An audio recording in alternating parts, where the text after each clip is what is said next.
Happy weekend, Switch fans. Hope you're all doing well. You guys know the drill. We're back for another set of new Switch game announcements from the week. We got 6 of them today. 5 are brand new. 1 is an important release date update, and there's kind of a 7th, and you're seeing it on screen right now because I want to talk a little Pikmin 3 Deluxe because it sounds like that game is going to be announced any day now. What's going on, everybody? It's Zach from SwitchForce. Hope you're all doing super well and staying safe. Make sure to smash that like button if you guys enjoy this video, and let me know in the comments down below which of the trailers we take a peek at today, which of the games you're most excited for. As I mentioned, Pikmin 3 Deluxe is heavily being rumored by sources that have correctly predicted Paper Mario, Directs, and more.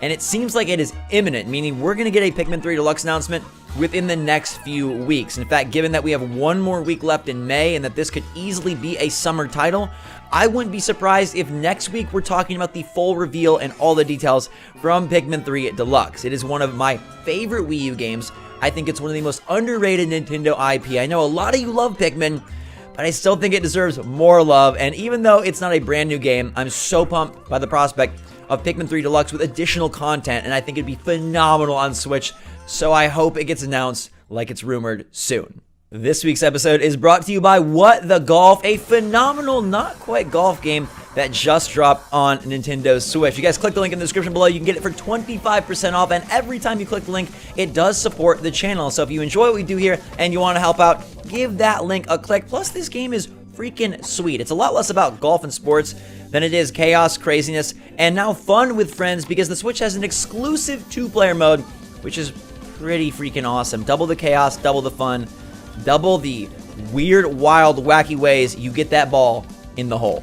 Our release date update is this one, The Outer Worlds, which is a fantastic game that, frankly, I'm shocked is gonna fit on Switch. It's so good. If you didn't play it on the other consoles, it's basically Fallout in space.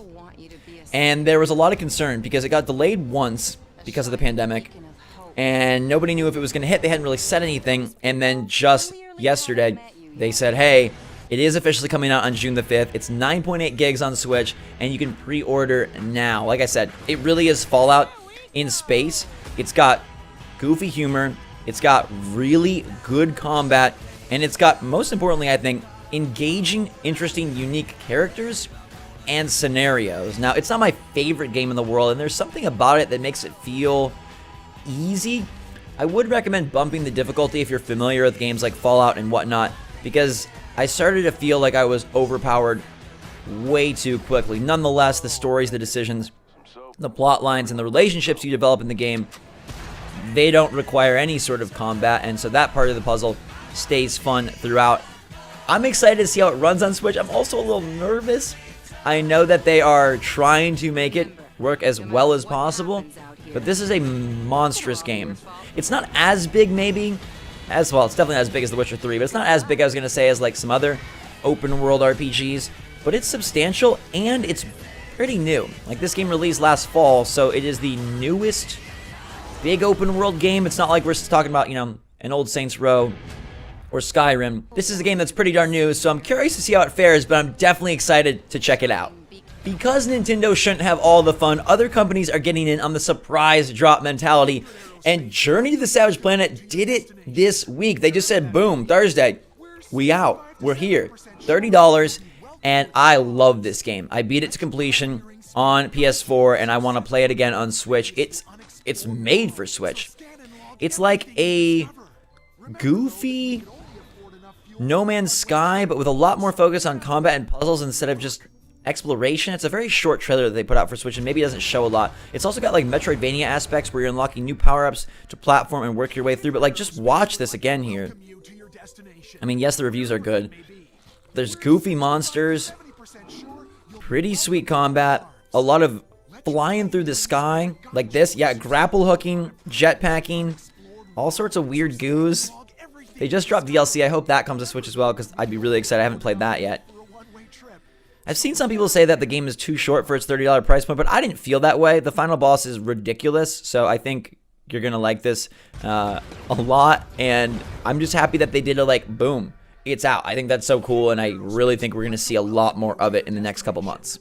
Another surprise drop that just hit is Five Nights at Freddy's Help Wanted. This is formerly a VR experience Now brought to Switch if you want to get freaked out. And I don't even like watching this stuff.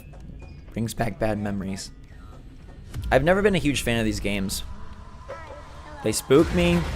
I think they're pretty limited in scope, but I know a lot of people are into it. They dropped this for 30 bucks. It was just out a couple days ago.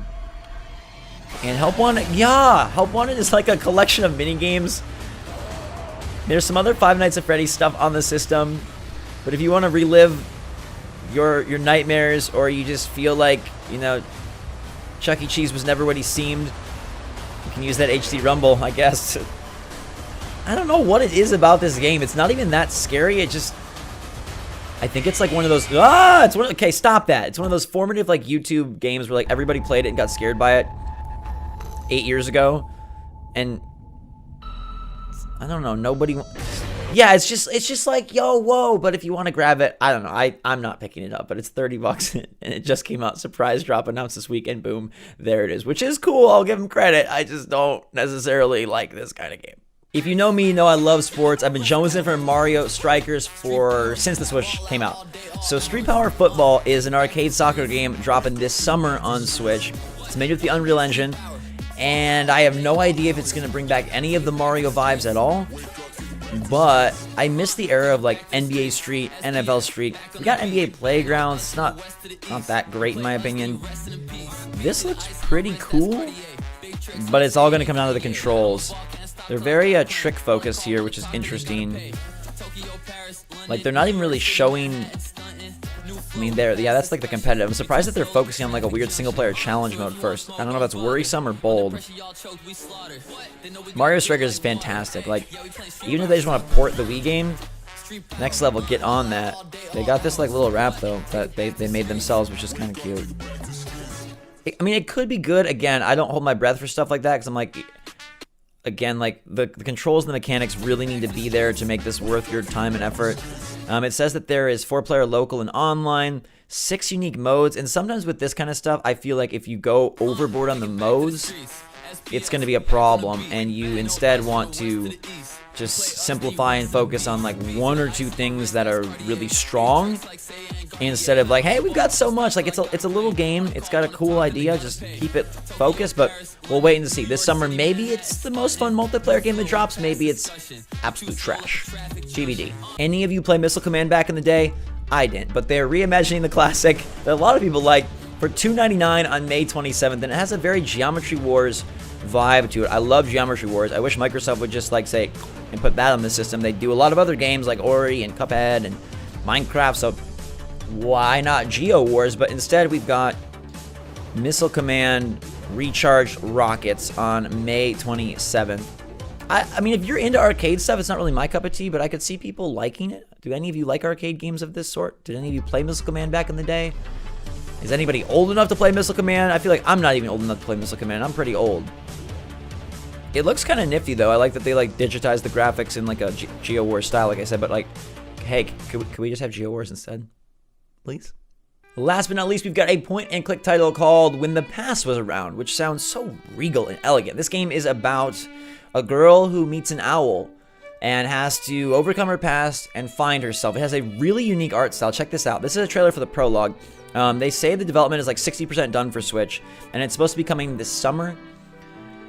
In an era where I love just like cute, simple games, it does seem like maybe it's very simple and like mobile-esque, but I won't discount it because Florence really emotionally touched me, and I found it to be super satisfying for the couple bucks that it was when that game came out on mobile, and then it came out on Switch and it was just as good. So if When the Past Was Around is able to deliver either something cheap and simple, or if it's going to be a little more fleshed out, I'll accept the higher price point. But I think you can make a game like this successful and fun with a unique art style, an engaging emotional story.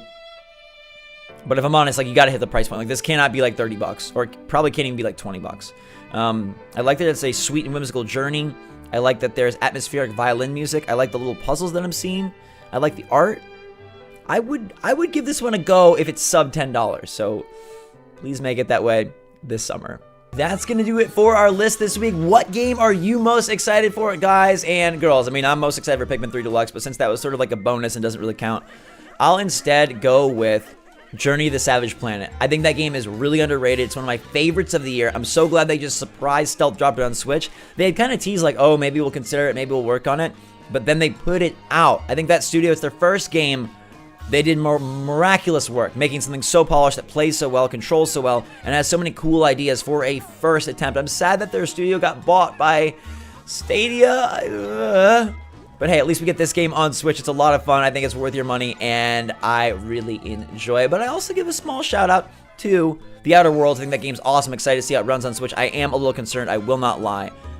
And then the rest of the week, kind of weak to me, but let me know your take in the comments down below. Smash that like button if you enjoyed the video. I like watching the trailers with you. I hope you guys do too. Until next time, thanks so much for watching. Stay safe and stay healthy out there. Appreciate your support so much. Check out our Discord server, link in the description down below. And until next time, everybody, SwitchForce out.